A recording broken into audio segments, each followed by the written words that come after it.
நமஸ்தே. இன்னைக்கு நாம் இந்த வீடியோவில் ராஷ்டிரபாஷா பாட்டிய புஸ்தக் அப்படின்ற இந்த ராஷ்டிரபாஷா நியூ சிலபஸ் புக்கில் உள்ள பாக் 1 பத்திய இந்த பத்திய பார்ட்டில் நம்ம 5வது பத்திய அதாவது மா அப்படிங்கிற இந்த போயத்துக்கான எஸ்ஏ இஆர்சி நம்ம இந்த வீடியோவில் பார்க்க போகிறோம். இது வரைக்கும் நம்ம இதுக்கு முன்னாடி உள்ள 4 போயத்துக்கான எஸ்ஏ இஆர்சி எல்லாமே வீடியோவில் உங்களுக்கு அப்லோட் பண்ணியாச்சு. அதை பார்க்காதவங்க அதையும் பார்த்துக்கோங்க. இது வரைக்கும் நம்ம சேனலை சப்ஸ்கிரைப் பண்ணாதவங்க சப்ஸ்கிரைப் பண்ணிக்கோங்க. வாங்க இப்போ நாம் மாம் அப்படின்ற இந்த போயத்துக்கான எஸ்ஸே பார்ப்போம். மா அப்படின்னா அம்மா, அம்மாவுடைய தியாகத்தை பற்றியும் அம்மா நம்ம லைஃப்பில் எவ்வளோ முக்கியமானவங்க அப்படிங்கிறத பற்றியும் இந்த போயத்தில் நாம் பார்க்க போகிறோம். இந்த போயத்தை யார் எழுதியிருக்காங்க அப்படின்னா ஏகாந்த் ஸ்ரீவாஸ்தவ் அப்படின்றவங்க எழுதியிருக்காங்க. இப்போ நாம் இந்த போயத்தில் உள்ள சாராங்ஷ் அதாவது எஸ்ஸே பார்ப்போம். மா கவிதா கா சாராங்ஷ் லிக்கியே. மா அப்படின்ற இந்த கவிதையினுடைய எஸ்ஸே கேட்டிருக்காங்க. பாருங்கள், ஃபஸ்ட்டு கவி பரிச்சை, அதாவது இந்த போயட்டோட ஒரு சின்ன இன்ட்ரோடக்ஷனோட தான் ஆரம்பிக்குது. ஸோ நம்ம இப்போ கவி பரிச்சை, கவிஞருடைய அந்த இன்ட்ரோவை பார்க்க போகிறோம். இஸ் கவிதா கே ரச்சிதா ஸ்ரீ ஏகாந்த் ஸ்ரீவாஸ்தவ் ஹே. இந்த கவிதையினுடைய படைப்பாளர் யாருன்னா ஏகாந்த் ஸ்ரீவாஸ்தவ் அப்படிங்கிறவங்க இதை எழுதியிருக்காங்க. ஆப்கா ஜென்ம சன் 1964 கோ ராய்பூர் ஜான்சி மே ஹுவா. இவருடைய பிறப்பு 1964 ராய்பூர் ஜான்சியில் இவர் பிறந்திருக்காரு. சரிங்களா. அடுத்து ஆப்கி பிரமுக் ரச்சனா ஏங். இவருடைய முக்கியமான படைப்புகள் அன்னஹே மேரே ஷப்து அப்படின்ற ஒரு கவிதா சங்கிரக, அதாவது கவிதை தொகுப்பு. சங்கிரக் அப்படின்னா தொகுப்பு. அன்னஹே மேரே ஷப்து அப்படின்ற தலைப்பில் உள்ள இந்த கவிதை தொகுப்பு. அதுக்கப்புறம் பானி கே பீத்தர் ஃபூல் அப்படின்ற உபன்யாஸ், அதாவது உபன்யாசம் கூட அவர் எழுதியிருக்காரு. உபன்யாசத்தில் பானி கே பீத்தர் ஃபூல் இது ரொம்ப முக்கியமானதான். ஆதி ஹே. இஸ் கவிதா மே கவி மா கே தியாகுமை ஜீவன் கே பாரே மே பதாத்தே ஹே. இந்த கவிதையில் கவிஞர் என்ன சொல்கிறாங்கன்னா, அம்மாவுடைய தியாகுமை அப்படின்னா சாக்ரிஃபைஸ், அம்மாவுடைய தியாகத்தையும் ஜீவன் கே பாரேமே பதாத்தே ஹே, வாழ்க்கையில் அம்மாவுடைய பங்களிப்பு என்ன அப்படிங்கிறதை பற்றியும் இந்த கவிதையில் சொல்லியிருக்காங்க. சாராங்ஷ் இப்போ தான் நம்ம எஸ்ஸே பார்க்க போகிறோம். மா நாமக் இஸ் கவிதா மே கவி ने माँ के निस्वार्थ प्रेम का वर्णन किया है. மாம் அப்படிங்கிற இந்த கவிதையில் கவிஞர் மா கே நிஸ்வார்த் அம்மாவினுடைய, நிஸ்வார்த் அப்படின்னாக்க ஒரு சுயநலமற்ற, பிரேம்கா அதாவது எதையுமே எதிர்பார்க்காத ஒரு அப்பழுக்கற்ற அன்பை வர்ணித்து எழுதியிருக்காரு. வர்ணன் அப்படின்னா வர்ணிப்பது, பிரேம் அப்படின்னா லவ் அன்பு, நிஸ்வார்த் அப்படின்னாக்க சுயநலமற்ற எதிர்பார்ப்பற்ற அப்படின்னு அர்த்தம். கவி கஹ்தே हैं कि इस दुनिया में माँ की ममता के बराबर कुछ भी नहीं हो सकता. கவிஞர் சொல்கிறாரு, இந்த கவிதையில் என்ன சொல்கிறாருன்னா, துனியாமே இஸ் துனியாமே இந்த உலகத்தில் மாக்கி மமதாக்கே பராபர் அம்மாவினுடைய அன்புக்கு முன்பாக அம்மாவுக்கு நிகர் அம்மா தான், அம்மாவுக்கு ஈடு இணையே யாருமே இருக்க முடியாது. குச் பி நஹி ஹோ சக்தா யாராலையும் அம்மாவுடைய இடத்த என்ன செய்ய முடியாது, பூர்த்தி செய்ய முடியாது. மா அப்னே ஹாத்தோं से हमारी फटी कमीज की छेद पर पैबंद लगाकर फूल काटती है.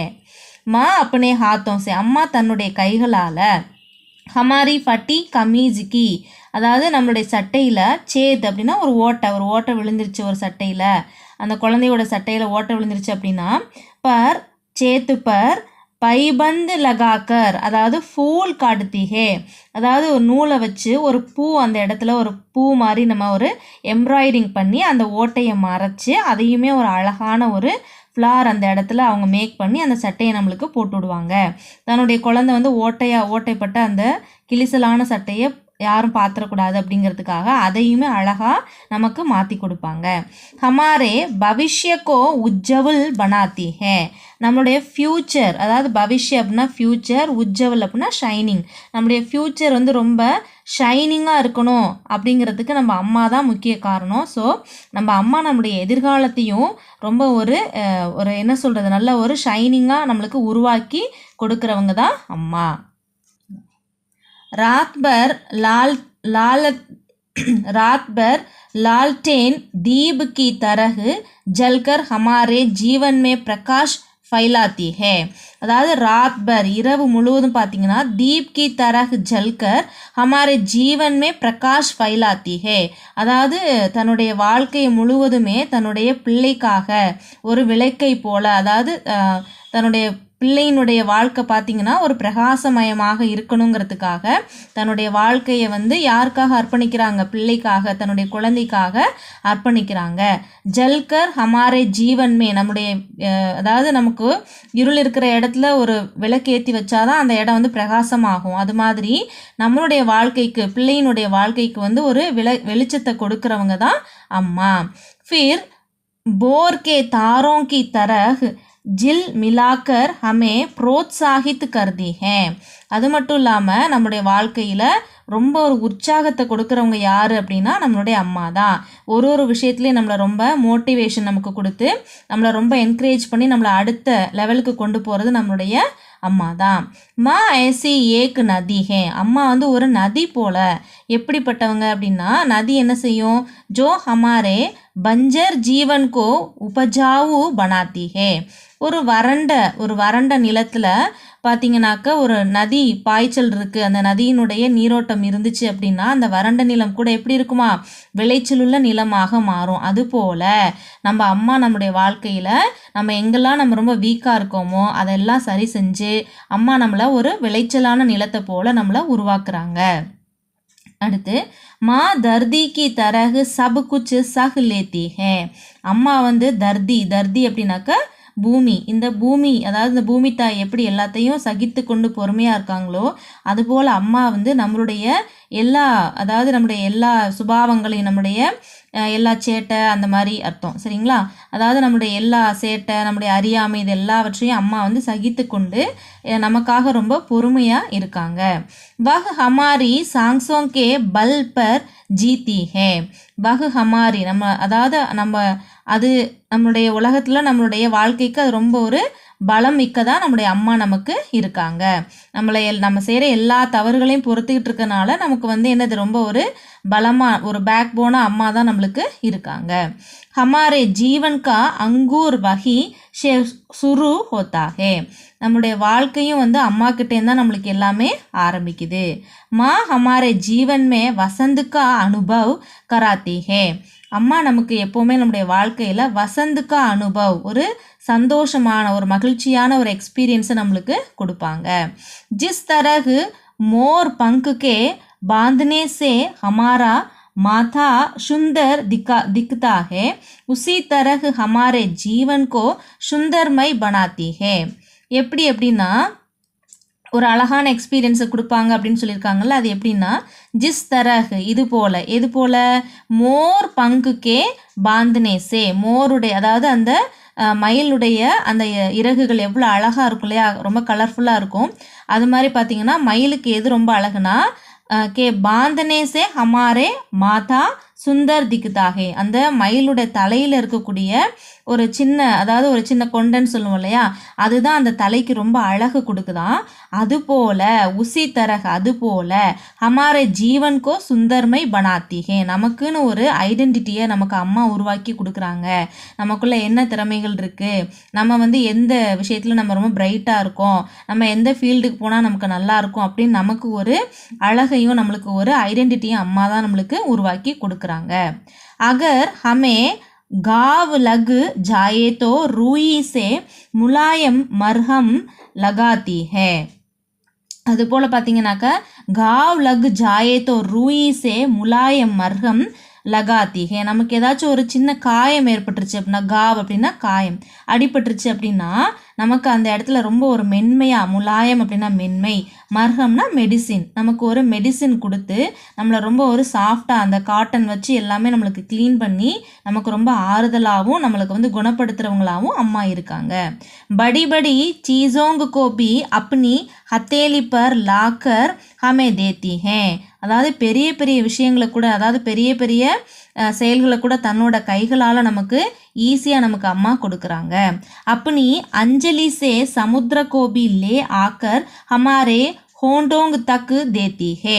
அதாவது அப்படி அஞ்சலி சே தன்னுடைய கைகளால் பார்த்தீங்கன்னா அந்த சமுத்திரத்தில் இருக்கக்கூடிய தண்ணீரை கூட தன்னுடைய கைகளால் எடுத்துக்கொண்டு நம்முடைய உதட்டு கிட்ட கொண்டு வர்றது நம்முடைய அம்மா தான். அதாவது என்ன அர்த்தம் அப்படின்னா, பெரிய பெரிய விஷயங்களை கூட நம்ம கிட்ட நமக்கு அம்மா கொண்டு வர்றாங்க. நமக்கு வந்து எட்ட முடியாத இருக்கக்கூடிய இடத்துல இருக்கக்கூடிய விஷயங்களை நமக்கு கிட்ட அம்மா கொண்டு வந்து கொடுப்பாங்க. யானி மா பச்சே கே லியே அசம்பவ் காரிய கோ பி சம்பவ் பனாத்தி ஹே. அதாவது ரொம்ப கஷ்டமான செயல்களை கூட நமக்கு ரொம்ப ஈஸியாக அம்மா நம்மளுக்கு உருவாக்கி கொடுக்குறாங்க. மா ஹமே ஆகாஷ் கி தரகு ஊஞ்சாயி தக்கு பகுஞ்சாத்தி ஹே. அம்மா நமக்கு ஆகாஷ் கி தரகு அதாவது அந்த வானத்தை போல உயர்ந்த ஒரு உள்ளம் கொண்ட ஒரு அம்மாவாக நமக்கு இருக்காங்க. எல்லா விஷயத்துக்காகவும் தன்னை சாக்ரிஃபைஸ் பண்ணிக்கிறாங்க. ஸோ அந்த வானம் இருக்கிற அளவுக்கு நம்ம அம்மாவை நினைக்கணும். என்றைக்குமே அம்மா இல்லாமல் நமக்கு எதுவுமே கிடையாது அப்படிங்கிற மாதிரி நமக்கு சொல்லியிருக்காங்க. இஸ் கவிதாமே स्वार्थ रहित माँ के प्रेम का वर्णन कवि ने सुंदर ढंग से किया है. இந்த கவிதையில் ஸ்வார்த் ரஹித் அதாவது ஒரு சுயநலமற்ற அதாவது எதையுமே எதிர்பார்க்காத ஒரு அன்பு மாக்கே பிரேம் எதையுமே எதிர்பார்க்காத ஒரு அம்மாவினுடைய அன்பை பற்றி வர்ணன் கவினே சுந்தர் டங்குசே கியா ஹே. இதை வர்ணித்து கவிஞர் ரொம்ப அழகாக இதில் சரியான முறையில் எழுதியிருக்காரு, நமக்கு கொடுத்துருக்காரு அப்படின்னு சொல்லி முடிச்சிருக்காங்க. இப்போ நாம் இஆர்சி பார்க்க போகிறோம். இந்த போயத்தில் உங்களுக்கு 2 இஆர்சி கொடுத்துருக்காங்க. அதாவது இந்த ஃபஸ்ட்டு ஸ்டான்ஸால் இருக்கக்கூடிய லாஸ்ட்டு 3 லைன்ஸ் இருக்குது பார்த்தீங்களா, இதை ஒரு இஆர்சியாகவும் இந்த தேர்ட் ஸ்டான்ஸால் இருக்கக்கூடிய ஃபஸ்ட்டு 3 லைன்ஸையும் உங்களுக்கு அடுத்த இஆர்சியாகவும் கொடுத்துருக்காங்க. இப்போ நாம் அதை பற்றி தான் பார்க்க போகிறோம். ஃபஸ்ட்டு இஆர்சி பாருங்கள். நிம்னலிக்கித் பத்யாங்ஸ் கா பாவ் ஸ்பஷ்ட் கீஜியே. கீழே கொடுக்கப்பட்டுள்ள பத்யாங்ஷ், பத்ய அப்படின்னாக்கா செய்யுள் அப்படின்னு அர்த்தம், அங்ஷ் அப்படின்னாக்கா பார்ட் பகுதி. அப்போ பத்யாங்ஸ் அப்படின்னாக்கா செய்யுள் பகுதியினுடைய பாவ் ஸ்பஷ்ட் கீஜி அதனுடைய எக்ஸ்பிளனேஷன் கொடுங்க அப்படின்னு கேட்டிருக்காங்க. பாவ் அப்படின்னா எக்ஸ்பிளைன். சரிங்களா? இப்போ ஃபஸ்ட்டு மா ஃபட்டி கமீஜ் பர், மா அம்மா ஃபட்டி கமீஜ் பர் கிழிஞ்சு போன சட்டையில் அம்மா என்ன பண்ணுவாங்க, ஒரு ஃப்ளார் மாதிரி நமக்கு எம்ப்ராய்டரிங் போட்டு கொடுத்து அதை ஒரு அழகான ஒரு பூவாக நம்மளுக்கு செஞ்சு நம்மளுக்கு அழகான சட்டையாக உருவாக்கி கொடுப்பாங்கன்னு படித்தோம் இல்லையா? அந்த லைன்ஸ் தான் கொடுத்துருக்காங்க. உங்களுக்கு எக்ஸாமில் 3 லைனையுமே கொடுத்துருப்பாங்க. சரிங்களா? இப்போ இதுக்கு நம்ம இஆர்சி பார்க்க போகிறோம். எப்படி எழுதணும்னா பாருங்கள். கவிப்பரிச்சை நம்ம ஏற்கனவே சாராங்ஸில் பார்த்துருக்கோம், அதுவும் எழுதலாம், இதுவும் நீங்கள் எழுதுனா கரெக்டாக இருக்கும். यह पद्यांश माँ नामक कविता से दिया गया है. இந்த செய்யுள் வரிகள் பார்த்தீங்கன்னா மா அப்படிங்கிற கவிதையிலிருந்து கொடுக்கப்பட்டிருக்கு. இஸ்கே கவி ஸ்ரீ ஏகாந்த் ஸ்ரீவாஸ்தவ் ஹே. இதனுடைய கவிஞர் ஏகாந்த் ஸ்ரீவாஸ்தவ் அப்படின்றவங்க இதனுடைய கவிஞர்.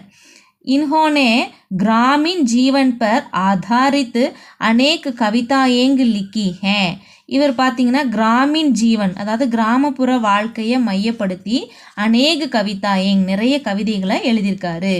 இஸ் கவிதாமே கவினே மா கே நிக்ஸ்வார்த்தக்கு பிரேம் கா வர்ணன் கியா ஹே. இந்த கவிதையில் கவிஞர் அம்மாவினுடைய அதாவது ஒரு சுயநலமற்ற தியாகம் நிறைந்த வாழ்க்கையை நமக்கு இதில் வர்ணித்து எழுதியிருக்காங்க. இதுதான் கவி பரிச்சை. அடுத்து பாவ் எக்ஸ்பிளனேஷன். இந்த லைனுக்கான எக்ஸ்பிளனேஷன் பாருங்கள். கவி கஹதே ஹேங்கி கவிஞர் சொல்கிறாரு, மா अपनी संतानों के भविष्य का निर्माण खूब कर दी है. அம்மா தன்னுடைய குழந்தைகளுடைய அதாவது சந்தானம் அப்படின்னா குழந்தைகள் இந்த இடத்துல, பவிஷ்ய அப்படின்னா ஃப்யூச்சர், அம்மா தன்னுடைய குழந்தைகளுடைய ஃப்யூச்சரை எதிர்காலத்தை நிர்மான் கூபு கர்திஹே ரொம்ப சரியான முறையில் அவங்க தீர்மானிக்கிறாங்க. மா அப்பனே பச்சோங்கி கமீஸுக்கி அம்மா தன்னுடைய குழந்தைகளுடைய சட்டையில் சேது பர் அந்த ஒரு பொத்தல் ஒரு ஓட்டை விழுந்துருச்சுன்னா பைபந்து லகாத்தே ஹுயே உன்கே பவிஷ்யக்கே ஃபூலு காடுத்தி ஹே. அதை அந்த சட்டையை அப்படியே அவங்க போட விடாமல் அந்த இடத்துல ஒரு அழகான ஒரு பூ அவங்களே ஒரு மேக் பண்ணி எம்ப்ராய்டரிங் பண்ணி அந்த குழந்தைக்கு அந்த சட்டையை போட்டு விட்றாங்க. இதுலேருந்து நம்ம அம்மா நம்ம எப்படி இருக்கணும், நமக்கு எது நல்லது அப்படிங்கிறது அம்மாவுக்கு தெரிஞ்சிருக்கு. உன்கே பவிஷ்யக்கே ஃபூல் காடுத்திகே அதை ஃப்யூச்சரில் ஒரு பூவாக செஞ்சு நம்மளுக்கு அந்த சட்டையை போட்டு விட்றாங்க அப்படின்னு சொல்லி முடிச்சிருக்காங்க. அடுத்து செகண்ட் இஆர்சி பாருங்கள். சம்பூர்ண தர்தி ஹே இதுலேருந்து ஜீவன் கே அங்கூர், அதாவது நமக்கு வந்து சம்பூர்ண தர்திகே, அதாவது சம்பூர்ண அப்படின்னா முழுமையான ஒரு ஒரு ஒரு நிறைந்த அப்படின்னு அர்த்தம். தர்தினாக்க பூமி. ஜீவன் கே அங்கூர், அதாவது முழுமையான நமக்கு வாழ்க்கை எங்கேருந்து ஆரம்பிக்குது, அம்மா கிட்டேருந்து தான் நம்மளுக்கு ஆரம்பிக்குது. இந்த ஸ்டான்ஸாக உங்களுக்கு அந்த 3 லைன்ஸ் கொடுத்துருக்காங்க. கவி பரீட்சையை நம்ம மேலே ஃபஸ்ட் இஆர்சியில் படித்தோம் இல்லையா, அதே கவி பரீட்சை அப்படியே இங்கே நீங்கள் எழுதிடுங்க. இப்போ இந்த இஆர்சியில் உள்ள பாவ் எக்ஸ்பிளனேஷனை நம்ம அடுத்து பார்ப்போம். माँ अपनी संतानों के लिए, अम्मा தன்னுடைய குழந்தைகளுக்காக दर्द की तरह सब कुछ सह लेती है, அதாவது அம்மா வந்து பூமி தாய் எப்படி எல்லாத்தையும் பொறுத்து கொண்டு இருக்காங்களோ அது மாதிரி தன்னுடைய குழந்தைங்களுக்காக அம்மா எல்லா விஷயங்களையும் ரொம்ப சகித்து கொண்டு பொறுத்து கொண்டு அவங்க இருக்காங்க. अपने बच्चों की सांसों की दूरी पर ही उसका जीवन फिरता है, घूमता है. सबके जीवन के अंगूर अपनी अपनी माँ से ही फूट कर विकसित होते हैं. அதாவது அம்மா கிட்டேருந்து தான் நம்மளுக்கு எல்லாமே ஆரம்பிக்குது. அம்மா தான் நம்மளுக்கு எல்லாமே ஆரம்பித்து கொடுக்குறாங்க. அம்மா தான் நம்மளுக்கு வாழ்க்கையை நம்மளுக்கு தொடங்கி வைக்கிறாங்க. ஸோ எல்லாவற்றையுமே அம்மா நமக்கு பொறுப்படுத்துக்கிறாங்க. அம்மா தான் நம்மளுக்கு எல்லாமே அப்படின்னு சொல்லி இந்த இஆர்சியில் நம்ம பார்க்குறோம். நீங்கள் எஸ்ஏ படிச்சிட்டிங்க அப்படின்னாக்க 2 இஆர்சியுமே ரொம்ப ஈஸியாக எழுதிடலாம். எஸ்ஏயில் வர அதே லைன்ஸ் தான் உங்களுக்கு ரிப்பீட் ஆகுது. ஸோ நீங்கள் எஸ்ஏ நல்லா தரவாக படிச்சிட்டிங்க அப்படின்னா இஆர்சியும் நீங்கள் ஈஸியாக எழுதிடலாம். இந்த வீடியோ உங்களுக்கு ரொம்பவே யூஸ்ஃபுல்லாக இருந்திருக்குன்னு நினைக்கிறேன். பிடிச்சிருந்தால் லைக் பண்ணுங்கள், ஷேர் பண்ணுங்கள், சப்ஸ்கிரைப் பண்ணுங்கள். தன்யவாத்.